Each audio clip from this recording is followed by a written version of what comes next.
5 আগস্টের পর থেকেই বাংলাদেশের উপর যেন নাখোশ ভারত সরকার। কারণও পরিষ্কার, তাদের পছন্দের স্বৈরশাসক ক্ষমতাচ্যুত হয়ে দেশ ছেড়ে পালিয়ে আশ্রয় নিয়েছে খোদ ভারতেই। এরই ধারাবাহিকতায় অবৈধ ঘোষণা করে পুশিন এর ঘটনা ঘটাচ্ছে ভারত।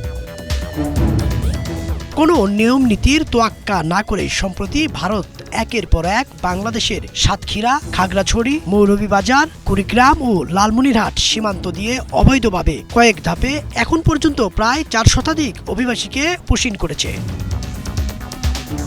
ঠাকুরগাঁয়ের হরিপুরে ভারত থেকে অনুপ্রবেশের সময় 17 জনকে আটক করেছে বর্ডার গার্ড বাংলাদেশ বিজিবি। শনিবার 17 মে ভোরে উপজেলার চাপসার সীমান্তের 348/2S পিলার এলাকা থেকে তাদের আটক করা হয়। এদের মধ্যে 4 জন শিশু, 11 জন নারী ও 2 জন পুরুষ রয়েছে।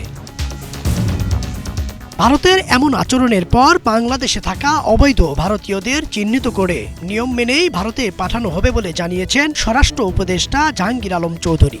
গহীন অরণ্যে সীমান্ত রক্ষা, চোরাচালান দমন, মাদক পাচার রোধ, অবৈধ অনুপ্রবেশ, নারী ও শিশু পাচার সহ সীমান্তে যে কোনো অপরাধ রুখতে 17 মে দেশের 3য় ভাসমান বিওপি উদ্বোধন শেষে এসব কথা বলেন তিনি। এ সময় তিনি বলেন, ভারত অবৈধভাবে বাংলাদেশে পুশিন করছে, যা আন্তর্জাতিক আইন বিরোধী। আসার আগে আমরা কিন্তু যে এলাকায় ইন্ডিয়া পুশিন করেছে এই মান্দারবাড়ি এলাকায় কিন্তু আমরা পরিদর্শন করে আসি, যদি ওখানে নামা হয় না, মানে হেলিকপ্টারে আমরা ওই জায়গাটা ঘুরে আসছি। তাদের জানিয়েছি আমাদের বাংলাদেশি যদি কেউ ইন্ডিয়া থেকে থাকে আপনারা প্রপার চ্যানেলে পাঠান। প্রত্যেকটা একটা প্রপার চ্যানেল আছে, যেমন আমরাও ইন্ডিয়ান যারা বাংলাদেশে আছে তাদেরও আমরা প্রপার চ্যানেলে পাঠাই। আমরা কিন্তু কাউরে পুশিন করি না। বাংলাদেশেও অবৈধ ভারতীয় একেবারে নাই আমি বলবো না, বাট আমি আপনাদের অনুরোধ করব যদি থাকে আপনারা আমাকে একটু জানান, আমরাও যেন প্রপার পথে পাঠাইতে দিতে পারি। আমরা মতো অবৈধ পথে পাঠাবো না, আমরা প্রপারভাবে পাঠাবো। এরা যদি আমার দেশের নাগরিক হয় তাহলে তো পুশব্যাক করার কোনো অধিকার নাই, যেহেতু তা আমার দেশের নাগরিক, তো আমার থাকতে দিতে হবে। ভারতীয়দের আগ্রাসন রুখতে সীমান্ত এলাকার স্থানীয়দের সহযোগিতা চেয়েছেন বর্ডার গার্ড বাংলাদেশের মহাপরিচালক মেজর জেনারেল মোহাম্মদ আশরাফুজ্জামান সিদ্দিকী। তিনি জানান, পুশিন ঠেকাতে সীমান্তবর্তী এলাকায় কঠোর নজরদারি করা হচ্ছে।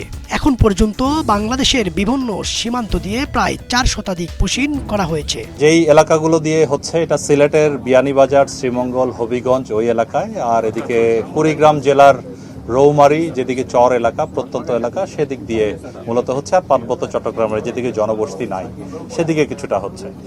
তো এটা প্রতিরোধ করার আমরা চেষ্টা করছি, দেখছেন প্রতিনিয়তই। সত্যি কথা বলতে আজকে সকালেও কিছু পুশিন হয়েছে, আমরা তথ্য পেয়েছি। আমাদের বর্ডারটা এত বিস্তৃত, আসলে প্রতিটি জায়গা তো গার্ড করা সম্ভব না। এজন্যই আমরা জনগণের সাহায্য চেয়েছি, আনসারের সাহায্য নিচ্ছি, পুলিশ এবং আপনারাও অনেক প্রত্যন্ত অঞ্চলে কাজ করেন। এটা নিয়ম বহির্ভূতভাবে কাজ হচ্ছে, এটা আমি আগেও বলেছি। সো আমরা চাই এটা যদি বাংলাদেশি নাগরিক হয় সেটা যেন একটা নিয়ম মাফিকভাবে আমরা হস্তান্তর গ্রহণের মাধ্যমে আমরা নিতে পারি। সেটা আমাদের পররাষ্ট্র মন্ত্রণালয়ের পক্ষ থেকেও লেখা হয়েছে, আপনি শুনেছেন। তো আমরাও সার্বিকভাবে এই চেষ্টা করে যাচ্ছি এবং ফ্ল্যাগ মিটিং, প্রতিবাদ লিপি এবং এই ধরনের রুটিন যেগুলো আছে সেগুলো চলছে। কিছুর সম্ভাবনাকে উড়িয়ে দেওয়া যায় না, হ্যাঁ, সব দিক থেকে সকল সম্ভাবনা রয়ে যায়।